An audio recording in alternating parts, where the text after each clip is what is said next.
ಹಾಗೆ ನೋಡಿದ್ರೆ ಯಾವುದೇ ವಿಚಾರದಲ್ಲಿ ಅಂದರೆ ಸರ್ಕಾರಿ ನೌಕರರು ರಾಜಕೀಯ ಚಟುವಟಿಕೆಯಲ್ಲಿ ಭಾಗಿಯಾಗಬಾರ್ದು ಅಂದರೆ ಎಲ್ಲದಕ್ಕೂ ಅನ್ವಯ ಆಗಬೇಕು ಅಂತೇಳಿ ನೆನ್ನೆ ಬಿಜೆಪಿ ನಾಯಕರು ಪ್ರೆಸ್ ಮೀಟ್ ಮಾಡ್ತಾ ಹೇಳ್ತಾರೆ, ಹಂಪಿ ಯೂನಿವರ್ಸಿಟಿಯಲ್ಲಿ ಪ್ರೊಫೆಸರ್ ಆಗಿರುವವರೊಬ್ಬರು AICCಯ ಪದಾಧಿಕಾರಿಯಾಗಿ ಕಾರ್ಯ ನಿರ್ವಹಿಸ್ತಿದ್ದಾರೆ ಅಂತ ಹೇಳಿ. ಹೌದು, ಅವರನ್ನು ಕೇಳಬೇಕು ಸರ್ಕಾರ, ಅವರನ್ನು ಯಾಕೆ ಮಾಡಿಲ್ಲ? ಅದು ಬರೀ ವಿರುದ್ಧ ಪಕ್ಷದವರು ಅವ್ರಿಗೆ ಎಫಿಲಿಯೇಟ್ ಆಗಿದ್ದರೆ ಮಾತ್ರ ಅವ್ರ ಮೇಲೆ ಆ್ಯಕ್ಷನ್, ನಮ್ಮ ಪಕ್ಷಕ್ಕೆ ಸೇರಿದವ್ರ ಮೇಲೆ ಏನಿಲ್ಲ ಅಂತ ಆಯ್ತಲ್ಲ, ಅದು ತಾರತಮ್ಯ ಆಗ್ತದೆ. It's violative of article 14.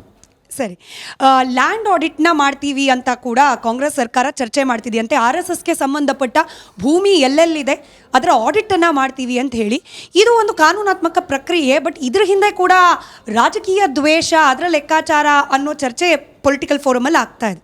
ಖಂಡಿತ ಕಾಂಗ್ರೆಸ್ನವ್ರಿಗೂ ಅವ್ರದ್ದು ಆಸ್ತಿ ಇದೆ, ಅದರ ಬಗ್ಗೆ ಪಾರ್ಟಿಗೆ ಇದ್ದಂಥ ಆಸ್ತಿಗಳ ವಿರುದ್ಧ ಕೂಡ ಆಡಿಟ್ ಆಗಲಿ, ಎಲ್ಲರೂ ಆಡಿಟ್ ಮಾಡಿ ತೋರಿಸಲಿ. ಅದು ಬರೀ ಒಂದು ಪಕ್ಷಕ್ಕೆ ಯಾಕೆ? ಇದು ತೋರಿಸ್ತಾ ಇದೆ ವಿರೋಧ ಪಕ್ಷವನ್ನು ಬೇರೆ ಬೇರೆ ರೀತಿಯಲ್ಲಿ ಕಡೆಗಣಿಸುವಂಥ ಒಂದು ಪ್ರಯತ್ನ ನಡೀತಾ ಇದೆ.